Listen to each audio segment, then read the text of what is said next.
I'm going to build a wildly successful online business. That's going to be hard. It's going to be difficult. Do you find yourself using words like hard and difficult when it comes to taking on new challenges in your business?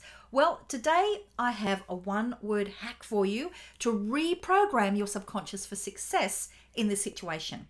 This is what it is. When anything is difficult, replace that word with different. Here is why.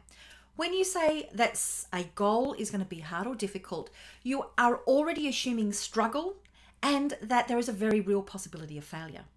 When you say different, you still have the same goal, but you are not making assumptions about what the path is going to be like. There is a greater feeling of success.